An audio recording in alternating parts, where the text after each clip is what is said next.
कभी कभी एक छोटी सी भूल पूरे खानदान की तकदीर लिख देती है। ये कहानी है विदिशा मध्य प्रदेश की, जहाँ एक परिवार गलती से अपने पितरों को कैद कर लेता है और उसके बाद जो उनके जीवन में तांडव होता है उससे वो लोग उभर नहीं पाते हैं। दोस्तों, अगर आप भी अपने पितरों को एक रस्म की तरह समझते हैं, आज की स्टोरी सुनने के बाद आपके विचार बदल जाएंगे। चलिए स्टोरी शुरू करते हैं। ये स्टोरी है मेरे कलीग की, बुआ जी की। बुआ जी का घर बन रहा होता है और वो घर बनने के पहले पूजा पाठ करवाते हैं।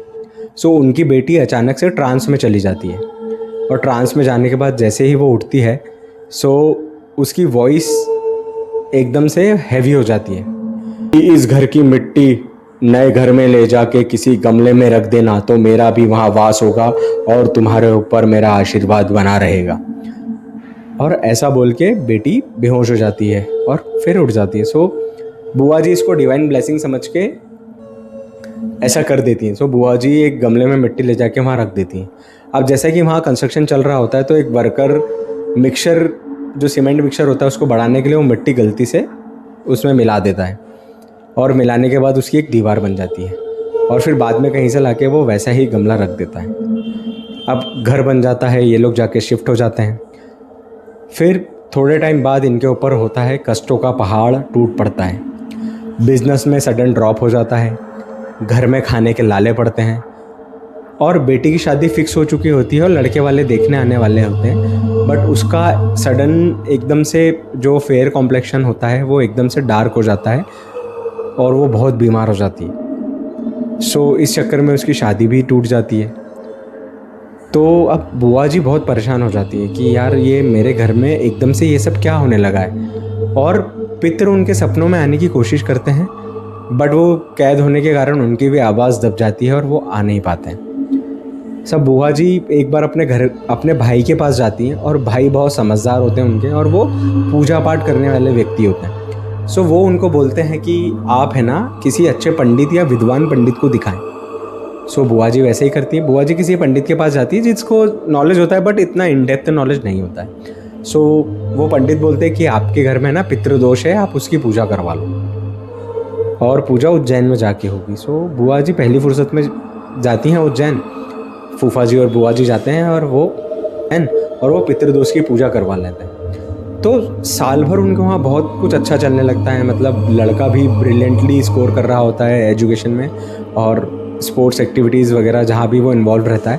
और बेटी की भी जो टूट चुकी शादी होती है वो अचानक से सब सही हो जाता है और वो लड़की की साल भर में शादी हो जाती है। बिज़नेस भी बहुत अच्छा ग्रो कर रहा होता है। बट सडनली साल भर बाद क्या होता है, बिज़नेस में वापस से सडन ड्रॉप होता है और बहुत ज़्यादा लॉस होता है। इसके चलते फूफा जी को अटैक आता है और उनकी डेथ हो जाती है। अब उनकी डेथ हो जाती है तो बुआ जी पे ही सारा भार आता है। अंतिम संस्कार के बाद फूफा जी उनके सपने में आते हैं और बहुत रो रहे होते हैं।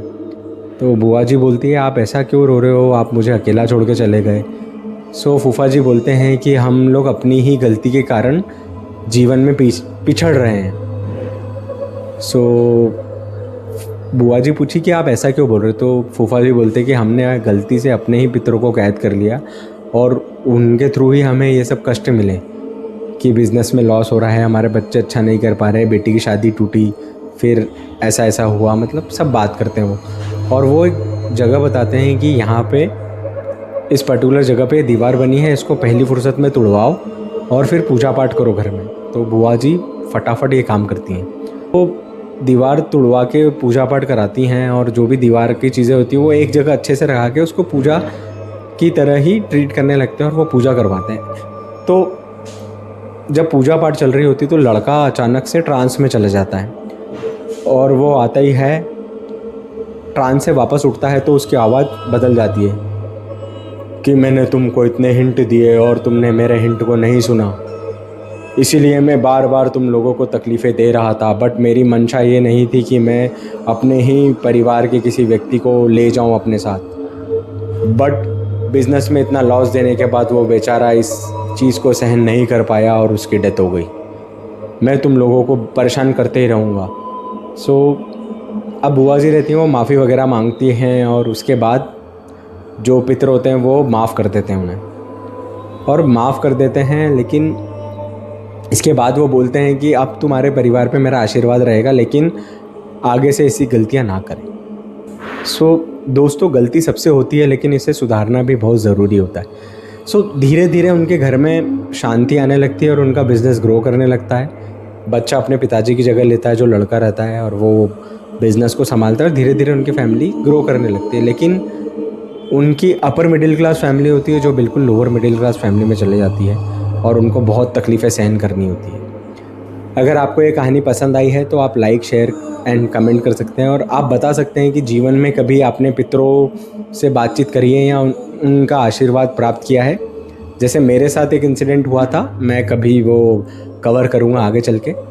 अगर आप अभी तक बने हुए हैं तो ये नीचे ईमेल आईडी दिया रहेगा। आप इस पे अपना स्टोरीज़ वगैरह शेयर कर सकते हैं, तो हम आपसे कांटेक्ट करके आपकी स्टोरी नरेट करेंगे।